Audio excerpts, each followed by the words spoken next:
Este é o podcast Araúz, que trará debates e reflexões sobre temas diversos dentro e fora do mundo jurídico. Eu sou a Rafaela Parra, sócia do Araúz Advogados e apresentadora deste podcast. Sejam muito bem-vindos.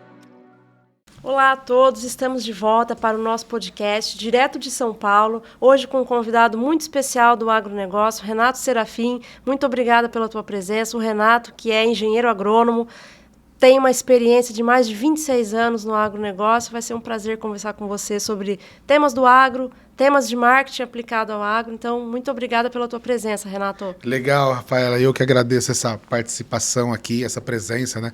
A gente estava comentando muito que esse mundo digital nos deu voz, né? Permitiu que nós possamos entrar na casa das pessoas e falar um pouco mais do agro, né? Essa paixão nossa, essa paixão brasileira que nós temos que tanto defender, né? Eu sempre brinco que o meu maior papel de marketing hoje é fazer do agricultor o herói da minha história. E é isso muito que eu estou procurando fazer nas aulas que eu dou, né, nos podcasts que a gente está tendo a oportunidade de participar, nas empresas que a gente vai falar um pouco sobre agro e marketing.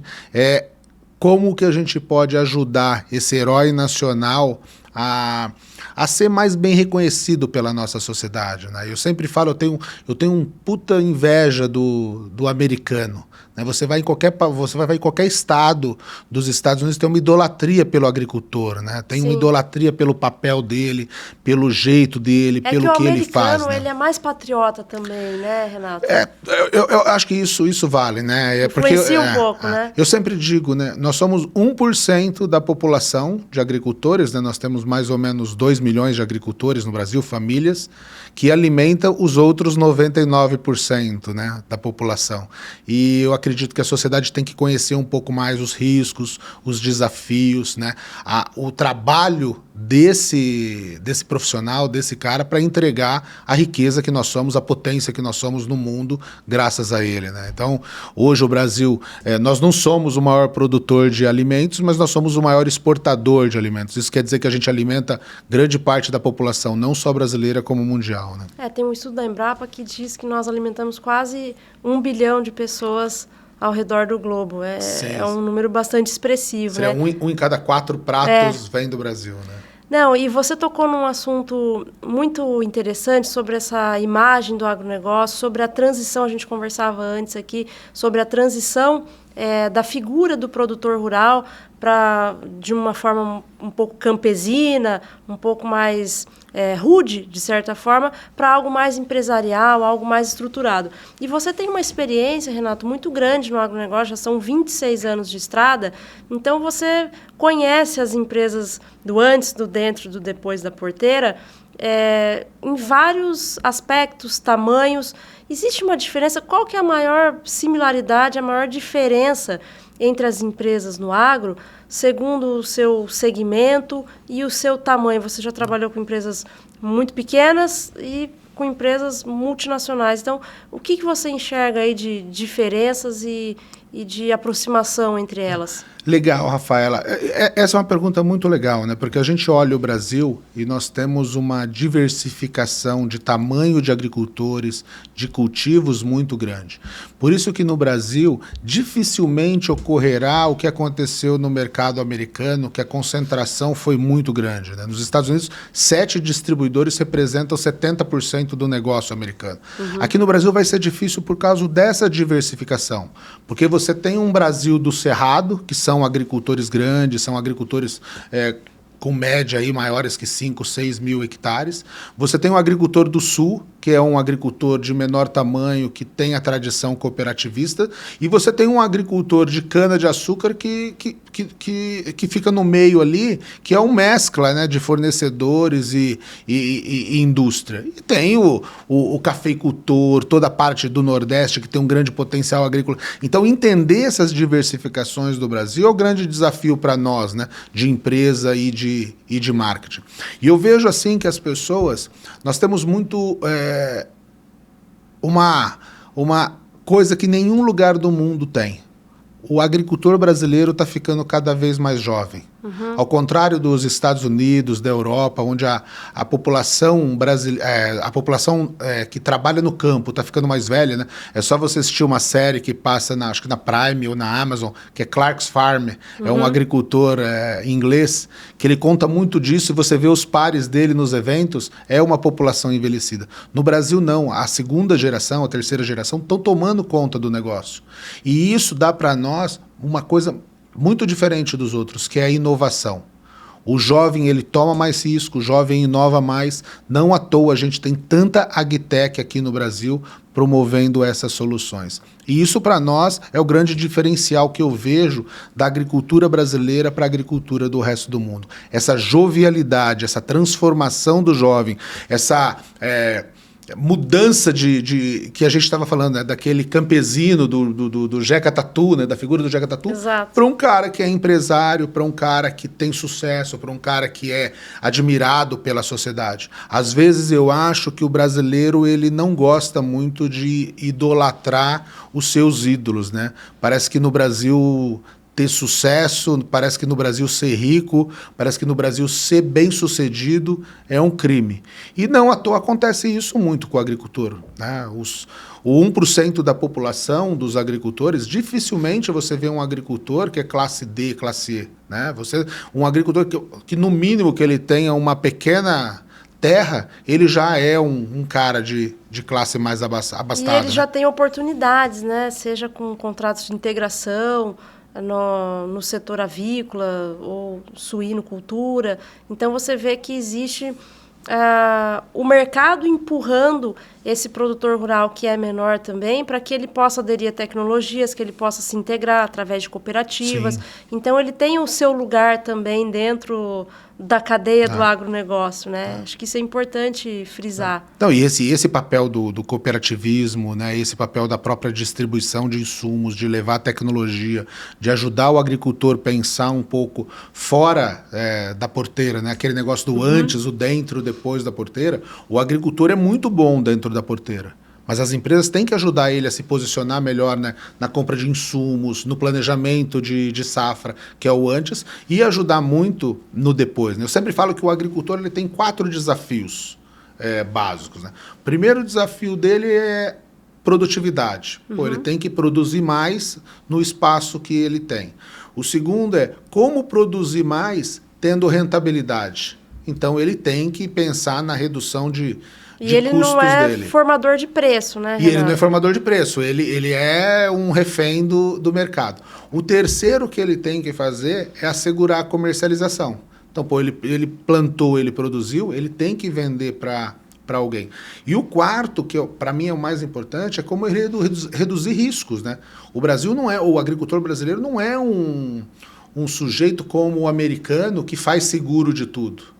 O agricultor brasileiro, ele toma muito risco, porque até se ele fosse fazer seguro, o seguro ainda é caro no Brasil comparado com os países mais desenvolvidos. Então, ele é um tomador de risco por natureza, né? Então, desde o momento que ele colocou a semente no chão, tudo joga contra.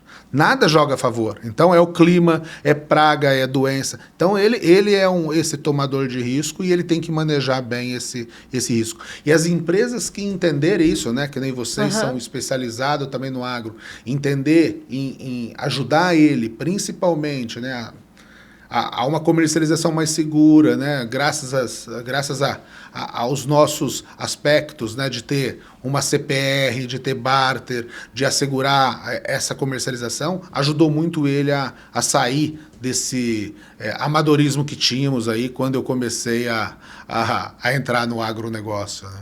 Acho que essa palavra amadorismo, ela é muito forte no agronegócio, né? E ela traz uma ascensão dentro do setor que deixou o amadorismo de lado já há muitas décadas para se tornar um ambiente altamente profissionalizado. E nós falamos sempre de tecnologia, ciência, e aí nós temos vários exemplos com irrigação, agricultura de precisão, bioinsumos, a própria bioenergia, trazendo muita tecnologia agregada. Mas existe também uma ciência que não se fala muito, né? Isso que eu queria entrar com você, Renato, já que você é um expert, marketing, processos, estratégias comerciais, estratégias empresariais. Então, isso faz parte do agronegócio hoje e é muito importante, né? Qual que é a tua visão sobre isso, do quão importante é numa escala de 0 a 100 adotar essas medidas hoje para se manter no mercado? Muito legal essa pergunta, né, Rafaela? Porque eu falo assim, um agricultor hoje ele está administrando uma empresa. Se um agricultor tiver 1 hectare, é uma empresa do mesmo jeito que a SLC tem 300 mil hectares. E quando você administra uma empresa, eu penso muito que ele tem que trabalhar 4 aspectos, né? Então, o primeiro aspecto é pessoas. Pô, ele tem que treinar pessoas, ele tem que tirar o máximo das pessoas para extrair mais valor, construir um ambiente colaborativo. O segundo é determinar bem quais os processos que ele trabalha. Desde os processos de planejamento, né? Eu sempre digo, o agricultor tem 4 fases na jornada de plantio. Ele tem a investigação, né? Que ele começa a pensar, pô, o que eu vou plantar, se eu planto soja, se eu planto milho, que daí nós estamos numa fase agora, que o agricultor está pensando na safrinha, ele fala, pô, eu vou plantar milho ou vou plantar sorgo, né? Eu vou plantar milho ou vou deixar, porque o ambiente faz ele ter essa investigação. Depois que ele decidiu o que ele vai plantar, ele vai para uma fase que a gente chama de planejamento. E aí ele tem que pensar, pô, quais são os processos de planejamento que são importantes? Processo de compra, como ele vai fazer a cotação, com quem ele vai comprar, quem ele vai ouvir. A terceira fase é a execução, que é onde ele planta, né, trata, colhe, e a 4ª fase é de resultado. E a fase de resultado, ela pode ser boa ou pode ser ruim. Então, determinar esses processos são muito importantes nessa jornada. Depois que você determinou esses processos, nós temos um grande desafio agora, que é digitalizar os processos que fazem 80% do nosso negócio. Tá? Como que você pode digitalizar, simplificar? O agricultor, o agrônomo, ele sempre foi um profissional que ele tomava decisões baseado em conhecimento passado e instinto. Hoje, as ferramentas digitais permitem ele ser muito mais assertivo. Então, quais desses processos ele vai digitalizar? E o outro ponto que ele tem que trabalhar é a sucessão, né? Porque muitos agricultores ficaram pelo caminho porque não tinham uma sucessão para tomar conta, e eu acho que essa tem que ser uma preocupação frequente. Eu acredito que eu tenho uma trajetória na Syngenta, né? A Syngenta eu trabalhei 17 anos. E a Syngenta foi a primeira empresa que viu isso. Quando ela construiu um programa de relacionamento chamado Otto, e ela criou um programa de sucessão para a agricultura. Ela treinou os filhos dos agricultores para estar no lugar do pai. Acho que essas empresas do agro, elas acabam sendo importantes vetores também para o produtor rural. Sim, e nessa jornada, né, que ela começou de fazer isso, várias vieram atrás, e hoje você pega cooperativas que têm programas de sucessão, né? Uma vez eu tive recentemente na Coamo, ela tem um programa que ela já está trabalhando a criança já. Ela está explicando para a criança a importância do cooperativismo, está explicando para a criança do cooperado a importância da agricultura, coisa que nós não fazíamos no passado, né? E explicar de uma forma, não naquela forma que a gente só tinha que ser o agricultor. Hoje, nós estamos ensinando as crianças a ser empreendedores, a ser empresários, a tratar isso. Então, essa mudança de mentalidade, eu acredito que seja a principal razão desse sucesso nosso na agricultura. Eu acho que empresas, cooperativas, universidades trabalharam em prol de construir um ambiente fértil, né, para a inovação, para isso. Eu sempre digo, né, tem algumas tecnologias que eu sempre ouço que vão ser as coqueluches do mercado: inteligência artificial, internet das coisas, big data, veículos autônomos, máquinas, blockchain, máquinas de impressão 3D. A hora que eu vou para o agronegócio, todas essas tecnologias já estão sendo aplicadas lá. Quando a gente fala de veículo autônomo, cara, o agricultor já tem, né? Hoje você sobe num trator, você não precisa fazer nada. O trator faz tudo sozinho. Ou seja, o agronegócio tem muito a contar para a sociedade. O agronegócio tem muito, e eu acredito que o agronegócio, principalmente o brasileiro, nós somos o principal incubador de tecnologias. Todas as tecnologias que que vão dar certo na cidade, no campo, se derem certo, a probabilidade vai ser muito maior, né? Então, eu acho que essa aproximação, né, com outros setores, essa cabeça aberta para absorver tecnologias, faz de nós um diferencial em relação ao mundo. Eu sempre, né, eu via... Você olha assim, nós somos o país que mais adotou organismos genéticos mais rápido, nós somos o país que mais adotou o controle biológico mais rápido, nós somos o país que mais fez plantio direto, né? Você tem várias histórias no Paraná que foi o berço do plantio direto, fizemos mais rápido. Então essa cabeça de ser empreendedor, essa cabeça aberta a escutar, aberta à inovação, faz desse agronegócio brasileiro esse celeiro de coisas boas acontecendo, né? Acho que nós estamos colhendo muito o que plantamos. Eu entrei na faculdade, eu saí da faculdade em 1994, né? E as pessoas falam, pô, agronomia vai ser a profissão do futuro. E eu falo, pô, agronomia vai ser a profissão do futuro, e vinha 2000, 2005, nunca foi a profissão do futuro. Hoje nós estamos em 2023 e eu falo para minhas filhas, agronomia é a profissão do futuro, né? A minha filha faz engenharia de software, né? Eu falo, cara, o campo que está abrindo para ela no agronegócio... Tudo se conecta. É muito maior do que qualquer outra profissão. Então, tudo se conecta. O agronegócio é um celeiro de profissões. Advogados, contadores, engenheiros, profissionais tecnológicos. Então, você tem uma gama de atividades que podem se desenvolver no agro. Por quê? Porque o agro é o dom do Brasil.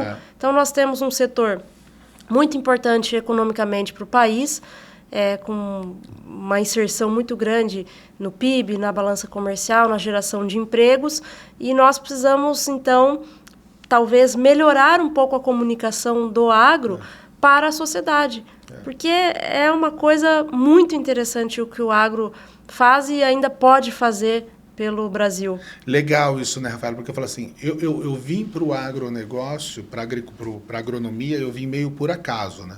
Meu sonho, né, eu até escrevo, depois a gente pode falar um pouco do livro. Vamos falar. Eu escrevo no livro que meu sonho era ser militar. Meu pai era militar, meu tio era militar, eu sempre quis ser militar. E aí a vida vai te mudando, né, vai te fazendo as suas escolhas. E eu fui parar na faculdade de agronomia muito porque era perto da cidade minha de origem, né? Depois que meu pai faleceu, eu fui para Barrinha. E Barrinha, 20 quilômetros, tem a faculdade da Unesp de Jaboticabal de agronomia. Pô, eu não me acertava nos cursos que eu escolhi, eu falei, pô, vou fazer agronomia. E a minha grande sorte foi parar numa faculdade de agronomia, porque te dá essa amplitude, né? Agronomia hoje, se você quiser trabalhar com marketing, você tem espaço, que é o meu caso. Se você quiser trabalhar com tecnologia, você tem espaço. Se você quiser ir para a área financeira, você tem espaço. Se você quiser ir para a área acadêmica, tem espaço. Então você tem uma amplitude que o nosso setor oferece aos profissionais, que por isso que eu falo, é a profissão do futuro. Eu nunca imaginei que um dia eu ia falar para minhas filhas, pô, faz agronomia, né? Porque elas estavam naquela fase de indecisão, faz agronomia que você não vai se arrepender. Falo para meus sobrinhos, falo para todo mundo. E é por causa dessa amplitude, eu acho que desse ambiente de cabeça aberta, né? A gente sempre fala, pô, o agricultor, ele é conservador, ele é tradicionalista, mas é o sujeito que tem a cabeça mais aberta do Brasil. E as gerações também estão mudando, né? E as gerações vêm com esse gás muito criatividade. Maior. Né? E entender, né, como a gente fala de marketing, de planejamento, acho que tem uma parte do marketing estratégico que para mim é chave, é segmentação. Né? Então você pode fazer segmentação por tamanho, né? Nós temos uma segmentação por tamanho clara no Brasil, né? Que eu falei dos 2 milhões de agricultores, 500 mil agricultores aí faz 90% do negócio. Você tem 18 mil agricultores que são o topo da pirâmide e mais de 480 mil que são agricultores pequenos e médios. E temos serviços para todos eles.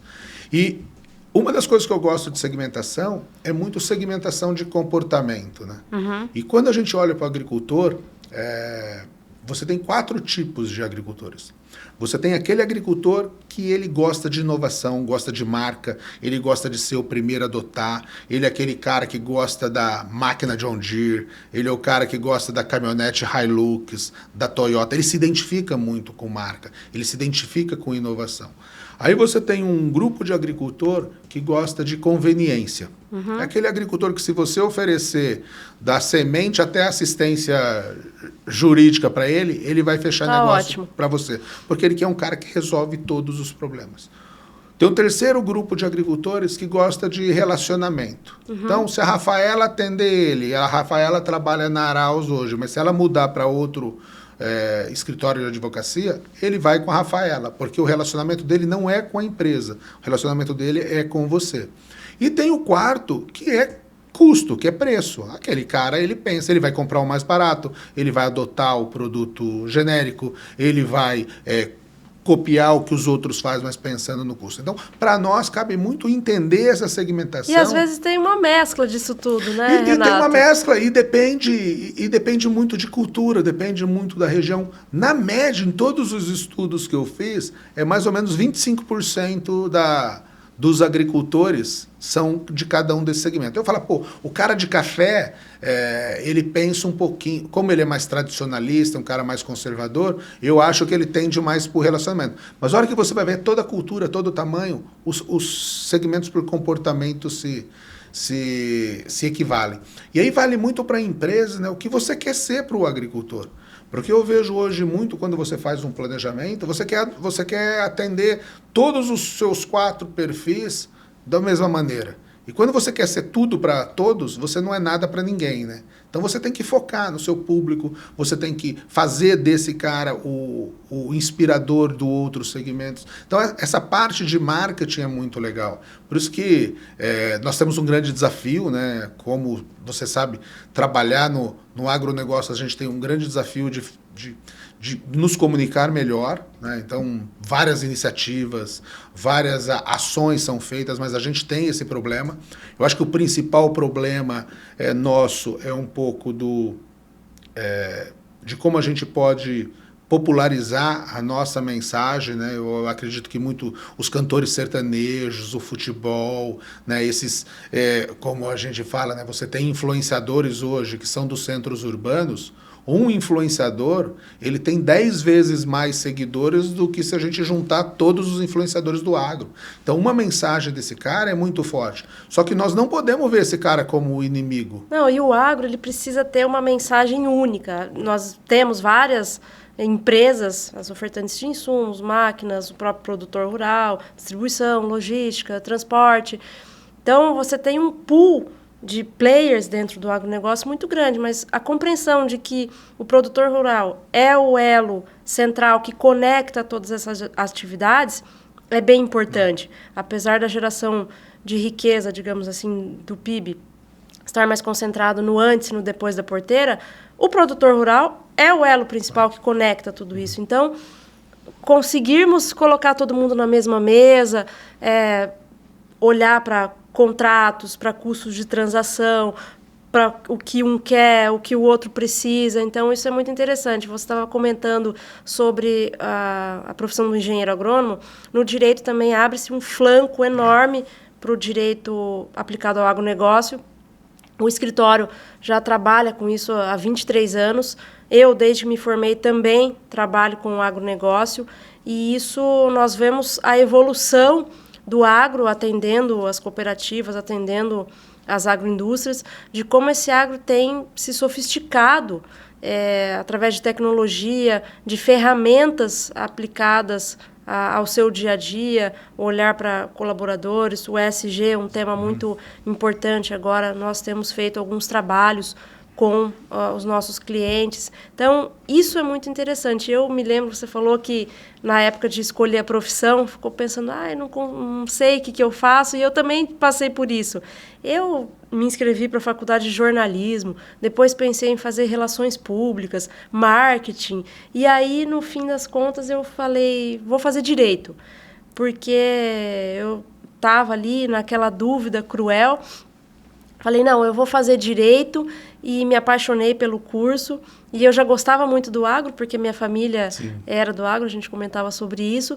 Mas eu nunca pensei em fazer nada ligado às ciências agrárias. E aí, quando eu fiz o direito, eu já, desde o princípio, falava, eu preciso de uma maneira de conectar a minha atividade jurídica com a atividade rural. Nem pensava agronegócio nessa época. E as coisas foram acontecendo, muito legal. E isso, uma coisa vai puxando outra, né? Não, e essa amplitude do direito trouxe benefícios muito grandes para o agronegócio. De certa forma, ajudou a alavancar o agro. Ajudou a alavancar e deu uma coisa que todo empreendedor precisa. Nós precisamos de segurança jurídica para trabalhar. Não dá para você trabalhar se você não tiver contratos regulamentados, se você não tiver uma certeza que você vai vender para alguém e vai receber, se você não tiver a certeza que você vai receber o produto nas qualidades que você comprou. Então, essa segurança jurídica foi muito importante para o agronegócio. Eu falei que o Brasil, uma vez eu fiz uma análise, o Brasil ele deu uma alavancada muito grande quando a gente instituiu a CPR como modalidade de transação. A CPR deu uma segurança, tanto para quem vende, tanto para quem compra, muito grande. Isso deu uma estabilidade para nós. E o que o agricultor quer, né, e tem um erro muito grande da sociedade achar que o agricultor é subsidiado, achar que o agricultor tem tudo de graça. E a gente sabe que não é isso, né? O agricultor ele é um empreendedor como aquele cara que tem uma padaria ele tem que pensar que o negócio dele é um negócio que tem pessoas, que tem processos, que tem produto, e da mesma maneira que o empreendedor da cidade, ele quer uma segurança jurídica, ele quer contratos bem estabelecidos, o agronegócio precisa disso. Então, quando você fala do direito ter se especializado nisso, os ganhos que nós tivemos por causa dessa especialização é muito grande. Não é todo país que tem contratos bem amarrados e bem definidos, como o Brasil tem. Isso, para nós, acho que dá essa alavancada no nosso setor, né? E a engrenagem do agronegócio é muito grande, muito longa. Então, conseguir conectar todas essas pretensões de todos os players é uma tarefa, é um desafio. Sim. Ao mesmo tempo que é uma oportunidade, é um desafio para o profissional do agro e para o profissional jurídico também, porque precisa entender isso.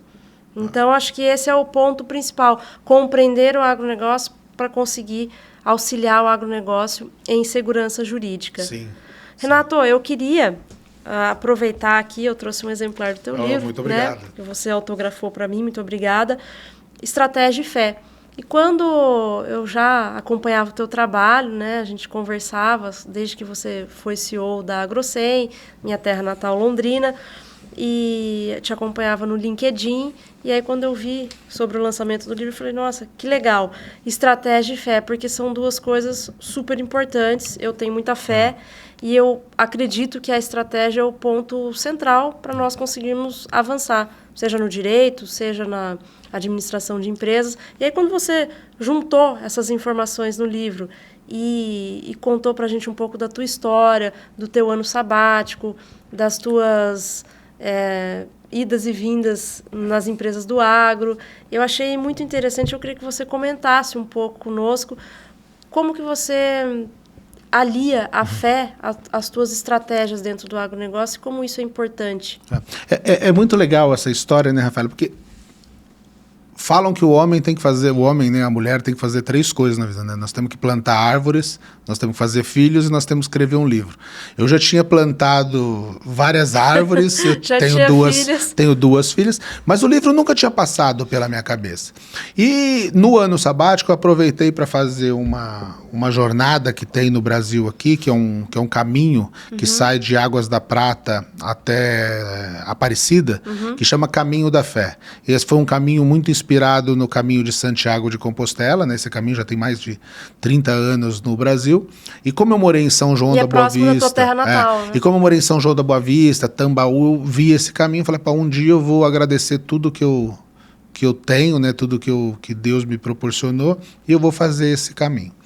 E quando eu comecei essa jornada, né, de peregrinação, as pessoas no caminho, eles sempre falavam foco, força e fé. Foco, força e fé. Pô, nas primeiras vezes que eu ouvi aquilo, eu não me atentei, né? Mas quando começou a viagem, a sua cabeça vai se esvaindo dos problemas, você vai começando a entrar... Fica absorto ali naquele momento. Aí você vai começando a entrar verdadeiro no caminho. Eu falei, pô, foco, força e fé é tudo que um executivo, é tudo que um empreendedor, é tudo que eu fiz a vida inteira. Por quê? Porque eu gosto muito de planejamento estratégico, eu gosto muito de marketing, né? E planejamento estratégico, marketing, é muito o quê? É planejamento, é execução e é propósito. Planejamento, foco. Execução, força. E propósito é fé. Se você não tiver um planejamento, se você não sabe para onde quer ir, né? Que nem eu sempre digo, pô, peregrino, eu tinha que sair de Águas da Prata a Aparecida, meu planejamento era fazer em 14 dias, então eu sabia que eu saía de um ponto A para um ponto B. Então, como que você faz esse planejamento? E você tem uma frase muito legal no livro, Renato, que é: se você não tem uma estratégia, você é parte da estratégia de alguém. Exatamente. Então, defina a sua estratégia da sua vida. E para mim isso é claro, né? Então você fala assim, se você não sabe para onde quer ir, qualquer vento serve, né? Então é aquela história de Alice, né, também. Se você não tem uma definição do que você quer ir, alguém vai te levar. Então, se você não saber para onde você ir, você vai fazer parte de alguém que tem uma estratégia definida. E aí então, nem vai saber se aquilo faz parte dos seus valores, dos seus princípios, para onde você quer ir na tua carreira. E é muito legal isso, né, Rafaela? Porque você fala assim, a nossa vida é muito... Você faz planejamento, você executa, né? E a execução, a transpiração, ela passa do que você aprendeu como conhecimento e passa do que você aprendeu com habilidades, mas a execução depende muito de atitude. E atitude, para mim, são muitos os valores, né? Então, quando eu falo, pô, eu fiz um planejamento para fazer o caminho da fé, eu queria fazer... Mas só que no percalço é como a nossa vida executiva. Você tem altos e baixos a todo momento. O que vai diferenciar você de cumprir uma jornada, de entregar os números, são as atitudes e as pessoas que você está ali. Então o caminho me ensinou muito sobre humildade, me fez ser um cara que escuta mais as pessoas, me fez ser um cara que fala mais devagar. Se você pegar vídeos meus há 10 anos atrás, eu era uma locomotiva de falar. Mas o caminho me deu essa calma para falar para as pessoas. Por quê? Porque adiantava um executivo, né, um cara que não vivia no mundo deles, tentar falar rápido. Então, aprendi muito. E aprendi muito sobre resiliência, né? Resiliência de você não desistir no primeiro obstáculo que você tem, né? Escutar as pessoas, né? Você no livro você vê histórias que esse caminho da fé é muito de altos e baixos, né? E eu ia linha reta em todo momento. Então eu subi em linha reta, desci em linha reta. Por quê? Porque a nossa visão de engenheiro é a menor distância entre dois pontos é uma reta. E aí eu estava num desespero, num desafio. Aí passou uma pessoa do meu lado, eu falei, começa a andar em zigue-zague que você vai conseguir terminar esse caminho muito melhor. Falei, puta, mas o que esse cara vai me ensinar, né? Pô, eu sou engenheiro, pô, eu sei que entre dois pontos a reta é o menor caminho. Eu falei, cara, vamos escutar, né? Vamos catalisar. E comecei a andar em zigue-zague. A minha sorte nesse caminho foi que eu comecei a andar em zigue-zague, porque eu não ia aguentar, né? Porque todo mundo acha que a pior parte do caminho são as subidas, mas não. E na nossa vida também é a mesma coisa. Nós achamos que o nosso pior momento são as subidas. Mas o pior momento são as descidas. Porque as descidas são aquele momento que você está seguro de si, você acha que nada vai te segurar, você começa a ser um pouco arrogante com as pessoas, você esquece de esperar quem está com você. Então, esses momentos começou a me fazer eu refletir muito, né? E eu comecei a ver que tem similaridades do caminho do peregrino com a vida que eu passei. Quando eu subia as serras lá, né? Você sai de 400 para 1.500 metros de altitude. A hora que você chega no topo, você olha para trás e fala, cara, eu vim sozinho, mas quantas pessoas ficaram do meu lado?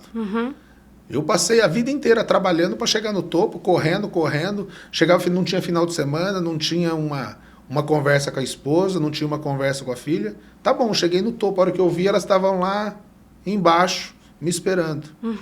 Quantas vezes nós não fazemos isso na vida? E no caminho de um peregrino é a mesma coisa.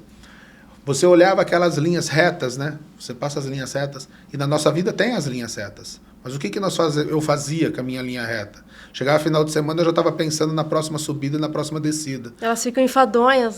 E não curtia a jornada. É. Então, esse caminho me ensinou muito, né, a entender mais o ponto de vista das pessoas, tentar trazer as pessoas mais comigo na jornada que eu quero, aproveitar mais os caminhos, né, as horas de descanso genuinamente, né, de você aproveitar aquele momento. Hoje você vai num restaurante, né, você vê várias famílias, você tem o pai, a mãe, os 2 filhos, tá os 4, em vez de estar conversando, tá cada um no seu celular falando, não aproveitando aquele momento, né?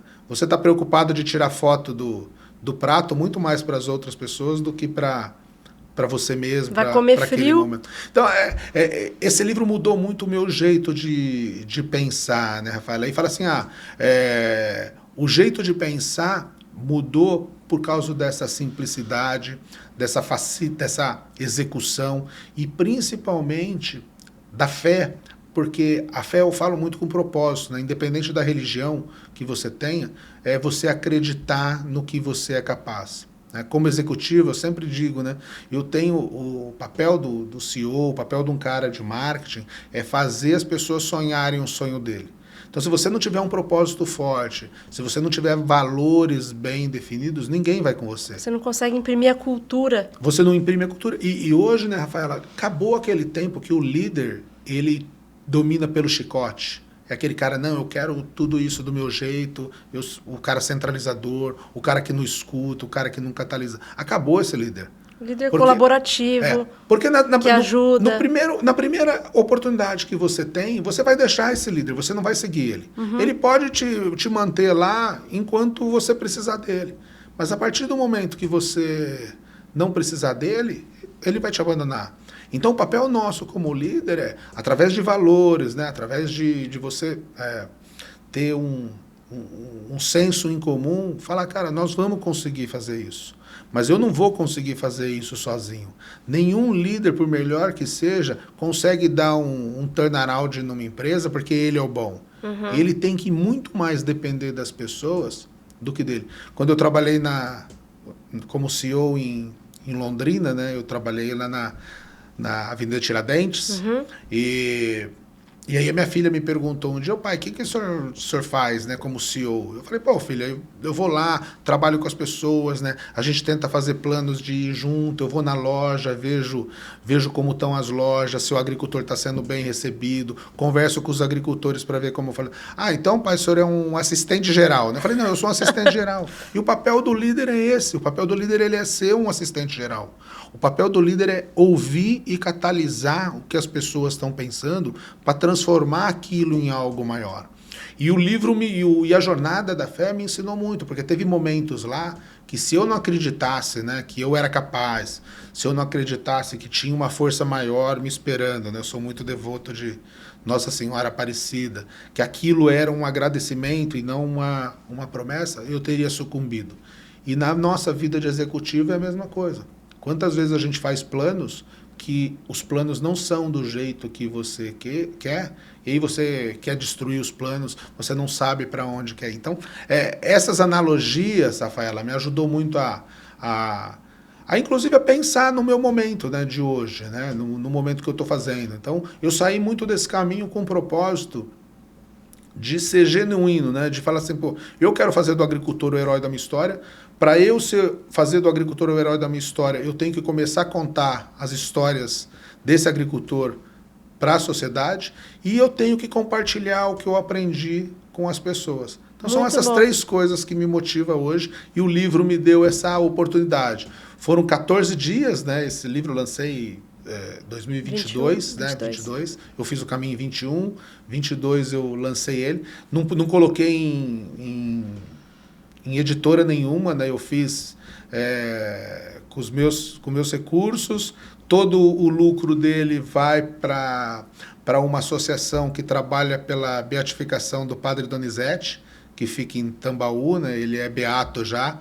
Para você ser santo pela Igreja Católica, você precisa comprovar 2 milagres, e tem um grupo de pessoas que estão trabalhando nessa documentação para fazer do Padre Donizete um santo brasileiro, né? E você comentou sobre a mudança que você sentiu nessa jornada, que denominou de estratégia e fé, e eu te digo que quem leu o livro também sai transformado ao final da última página, porque abre a nossa cabeça para reflexões, para papel de liderança, sobre o que as pessoas significam dentro dos processos, sobre como o agronegócio ainda tem muito potencial e como ele é feito de pessoas e para pessoas. Na sua gênese de alimentação da população já é um exemplo, mas acho que todo esse processo envolve muito isso. E é legal, é legal falar sobre isso, né? Eu vejo assim, a tecnologia, ela nos uniu e nos desuniu, né? Uhum. Porque a gente tem mais facilidade de falar com as pessoas, mas às vezes eu vejo que nós estamos perdendo um pouco dos 5 sentidos, né? Eu sempre digo que o ser humano ele tinha um sentido que era a visão 270 graus. A gente chegava num lugar, você com um simples, né, olhar, você conseguia ver 270 graus tranquilamente. Hoje o celular, ele diminuiu o nosso... Porque as pessoas entram nos lugares, elas já entram com o celular aqui. Uhum. Nós estamos perdendo a capacidade de olhar com ângulo maior. Então, a tecnologia, se a gente não cuidar bem dela, ela pode nos unir as pessoas, mas pode também nos afastar das pessoas. Eu acho que esse é um pouco do que eu quis passar. E tem um negócio, né? O ser humano ele volta muito ao estado natural, né? Então, passado 2 anos do livro, eu falo para minha esposa, eu preciso fazer o caminho da fé de novo, porque eu estou repetindo os mesmos erros que eu repeti antes de ir para esse caminho. Tem um livro bacana que chama O Monge e o Executivo, que fala sobre isso também, né? Sobre esse olhar a todo momento para que você não caia nos mesmos erros, porque é muito fácil você olhar para aquilo naquele momento e ter uma percepção diferente e depois continuar com os mesmos vícios. Então é um processo sempre que não tem fim. Não, e é muito legal, para quem lê O Monge e o Executivo, Estratégia de Fé é a nossa versão brasileira, né? A versão Tumidiquim. Só que em vez do monge é um peregrino, e eu acredito que engenheiro agrônomo e executivo. E eu acredito que na vida nós somos peregrinos, né? Na vida, o ato de peregrinar é o ato de você caminhar em direção a algo que você acredita. Então, o termo peregrino nasceu na Europa quando as pessoas iam para Santiago de Compostela para o túmulo de São Tiago, né, um dos apóstolos. E isso falou o peregrino, que foi o cara que saía de um ponto A para um ponto B para encontrar Santiago. Então, por isso que saiu esse caminho. E a vida nossa é isso, né? Sempre sair de um ponto A para um ponto B. E quando você chegar no ponto B, buscar outro ponto, porque nós somos muito círculo. E tem uma coisa, né, Rafael, eu acredito muito nisso, né?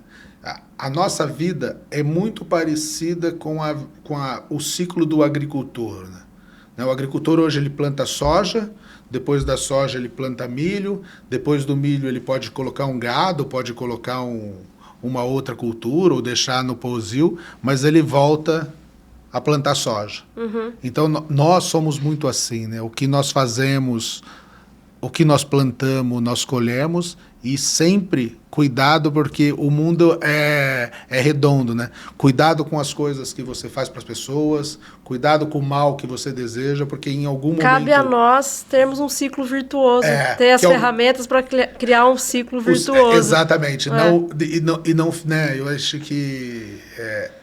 esse para mim é a maior riqueza de plantar, né? Você planta para colher. E sempre, né? Se você plantar soja, você vai colher soja, né? Eu não vi ninguém plantar soja e colher milho ainda. Então, se você plantar coisas boas, com certeza você vai colher coisas boas. Se você plantar coisa ruim, a sua colheita já sabe o que vai ser, né? Então é muito essa história. E hoje, né, nessa peregrinação, quando eu entrei em marketing, a primeira coisa do cara de marketing, as pessoas pensam, não, o cara de marketing vai fazer evento, vai fazer folheto. O cara de marketing ele tem que ser o estrategista da empresa. Ele tem que ajudar as pessoas a encontrar o caminho. É dali que parte a inovação. É dali que parte a inovação. E você fala assim, e como você vai, para você chegar, eu vou construir a Arauz vai ser o maior escritório de advocacia do Brasil, vai faturar 5 bilhões de reais. Mas para você chegar lá, não adianta só sonhar. Uhum. Você tem que fazer daquele sonho o seu objetivo. E para fazer o objetivo, você tem que fazer o quê? Você tem que saber aonde você está, você tem que saber quais são as suas fortalezas, você tem que saber quais são os pontos de melhoria, para depois daquilo você traçar uma estratégia. E da estratégia, executar. Fazer o PowerPoint, fazer a estratégia é 10%. Os 90% que você tem que executar, aí não adianta, você não vai fazer sozinho, você não vai fazer sem escutar as pessoas, você não vai fazer se você não acreditar que é possível, você não vai fazer se você não tiver resiliência, você não vai fazer se você não tiver gana, brilho nos olhos. Então, a parte da execução são o que a gente fala desses valores que estão enraigados em nós, né? E eu sempre digo nessas caminhadas, o mais importante de tudo é escolher quem vai com você. Porque uma coisa é certa, você não vai conseguir fazer nada sozinho, e se você tiver gente que rema contra, você não vai conseguir fazer. Então, são conjunções, né? Então, tudo que a gente aprende no caminho... É sabedoria. É a vida nossa nas empresas, né? E você falou um negócio legal, né? Que de tudo que a gente fala das empresas, né? Produto, processo...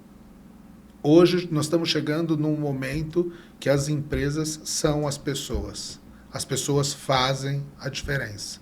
Então, quanto mais pessoas boas a gente tiver conosco, quanto mais a gente conseguir compartilhar ensinamento, quanto mais a gente conseguir subir a performance das pessoas, mais a gente vai conseguir chegar nos objetivos, seja na vida pessoal, seja na nossa vida profissional. Com certeza. Renato, que papo gostoso, foi muito legal que você tenha participado conosco desse podcast Arauz. As portas ficam abertas para que a gente possa ter outras conversas e você retorne. Eu quero te agradecer, dar um espaço para a mensagem final e me despedir, então, dos nossos espectadores. Legal, Rafaela. Muito obrigado a você, né, da Arauz. Muito obrigado pela oportunidade da gente contar histórias, né? A vida nossa hoje é contar histórias. Espero que a gente conte histórias do bem. Espero que a gente conte histórias que engajem as pessoas, que energizam as pessoas a gente fazer as coisas boas. Eu sempre digo que a gente tem trabalhar no agronegócio, para mim, é um privilégio e é uma bênção que Deus me deu, né? De trabalhar com gente lutadora, com gente resiliente, com gente que tem valores enraigados, gente do bem. E eu acho que tudo isso que a gente está colhendo no Brasil, né, de ser essa potência agrícola, faz muito parte disso que a gente construiu. E tá aqui falando do agricultor, tá aqui falando do agro, tá aqui falando da vida minha de peregrino, é o maior presente que eu ganho, né? E obrigado por essa oportunidade. Obrigada, Renato. Obrigado, foi muito bacana. E a você que nos acompanhou, fiquem ligados para o nosso próximo episódio do podcast Arauz. Até lá! Este foi um episódio do podcast Arauz Advogados. As opiniões dos convidados não refletem necessariamente as do escritório. Acompanhe-nos em nossas redes sociais.